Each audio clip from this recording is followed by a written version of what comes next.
ಇನ್ನು ಬೆಂಗಳೂರಲ್ಲಿ ರಣಮಳೆ ಯಾವ್ಯಾವ ಏರಿಯಾದಲ್ಲಿ ಎಷ್ಟೆಷ್ಟು ಪ್ರಮಾಣದಲ್ಲಿ ಮಿಲಿಮೀಟರ್ನಲ್ಲಿ ಮಳೆ ಆಗಿದೆ ಅಂತ ಹವಾಮಾನ ಇಲಾಖೆ ಅವಾಗ ಇನ್ಫಾರ್ಮೇಶನ್ ಕೊಡ್ತಾ ಇದೀವಿ ನೋಡಿ. ಕೆಂಗೇರಿಯಲ್ಲಿ 124.5 ಮಿಲಿಮೀಟರ್ನಷ್ಟು ಮಳೆ ಆಗಿರೋದು ಅಂತಂದ್ರೆ 100 ಮಿಲಿಮೀಟರ್ಗಿಂತ ಸಾಕಷ್ಟು ಏರಿಯಾದಲ್ಲಿ ಹೆಚ್ಚಿಗೆ ಪ್ರಮಾಣದಲ್ಲೇ ಮಳೆ ಆಗಿರೋದು. ಕೆಂಗೇರಿಯಲ್ಲಿ 124.5 ಮಿಲಿಮೀಟರ್ನಷ್ಟು ಮಳೆಯಾಗಿದೆ. ಅದೇ ತರ ಲಕ್ಸಂದ್ರದಲ್ಲಿ 115 ಮಿಲಿಮೀಟರ್ನಷ್ಟು ಮಳೆ ಆಗಿದೆ ಅನ್ನೋದು ಗೊತ್ತಾಗಿದೆ. ಅಂದ್ರೆ ನಿನ್ನೆ ಒಂದೇ ದಿನ ಮಳೆ ಪ್ರಮಾಣ ಇದು ಹವಾಮಾನ ಇಲಾಖೆನೇ ಅಧಿಕೃತವಾಗಿ ಕೊಟ್ಟಿರುವಂತಹ ಮಾಹಿತಿ.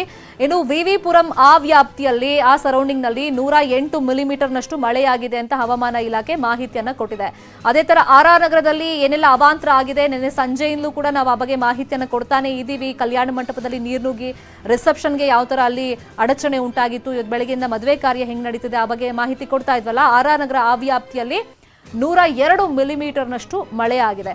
ಇನ್ನು ಗೊಟ್ಟಿಗೆರೆಯಲ್ಲಿ ಆ ಒಂದು ಪ್ರದೇಶದಲ್ಲಿ 101 ಮಿಲಿಮೀಟರ್ನಷ್ಟು ಮಳೆಯಾಗಿದೆ. ಹಾಗೆಯೇ ವಿದ್ಯಾಪೀಠದಲ್ಲಿ 99 ಮಿಲಿಮೀಟರ್ನಷ್ಟು ಮಳೆಯಾಗಿದೆ. ಗೊಟ್ಟಿಗೆರೆಯಲ್ಲಿ 101 ಮಿಲಿಮೀಟರ್ ಆದರೆ ವಿದ್ಯಾಪೀಠದಲ್ಲಿ 99 ಮಿಲಿಮೀಟರ್ನಷ್ಟು ಮಳೆ ಆಗಿರೋದು. ಆಲ್ಮೋಸ್ಟ್ ಎಲ್ಲಾ ಏರಿಯಾಗಳಲ್ಲೂ ಬೆಂಗಳೂರಲ್ಲಿ ನಿನ್ನೆ ಸಂಜೆಯಿಂದ ತಡರಾತ್ರಿವರೆಗೆ ಸುರಿದಂತ ಮಳೆ ಪ್ರಮಾಣ ನೋಡಿದಾಗ 100ಕ್ಕಿಂತ ಅಧಿಕನೇ ಮಿಲಿಮೀಟರ್ನಷ್ಟು ಮಳೆಯಾಗಿದೆ. ಕೆಲವೊಂದು ಭಾಗದಲ್ಲಿ 99, 98 ಮಿಲಿಮೀಟರ್ನಷ್ಟು ಮಳೆಯಾಗಿರೋದು. ನಾಗರಬಾವಿಯಲ್ಲಿ 98 ಮಿಲಿಮೀಟರ್ ಆಗಿದ್ರೆ ಗಾಳಿ ಆಂಜನೇಯ ದೇವಸ್ಥಾನ ಸುತ್ತಮುತ್ತ ಆ ಒಂದು ವ್ಯಾಪ್ತಿಯಲ್ಲಿ 96.5 ಮಿಲಿಮೀಟರ್ನಷ್ಟು ಮಳೆಯಾಗಿದೆ.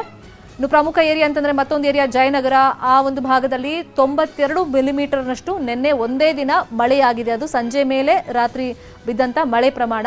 ಇನ್ನು ಬೇಗೂರಿನಲ್ಲಿ 90 ಮಿಲಿಮೀಟರ್ನಷ್ಟು ಮಳೆಯಾಗಿದೆ. ಅದೇ ತರ ಚೊಕ್ಕಸಂದ್ರದಲ್ಲಿ 81 ಮಿಲಿಮೀಟರ್ನಷ್ಟು ಮಳೆಯಾಗಿದೆ. ಇದು ಹವಾಮಾನ ಇಲಾಖೆನೇ ಅಧಿಕೃತವಾಗಿ ಕೊಟ್ಟಿರುವಂತ ಇನ್ಫಾರ್ಮೇಶನ್. ಅದು ಒಂದೇ ದಿನ ನಿನ್ನೆ ಸಂಜೆಯಿಂದ ತಡರಾತ್ರಿವರೆಗೆ ಸುರಿದಂತ ಮಳೆಯ ಪ್ರಮಾಣ ಇದಾಗಿತ್ತು.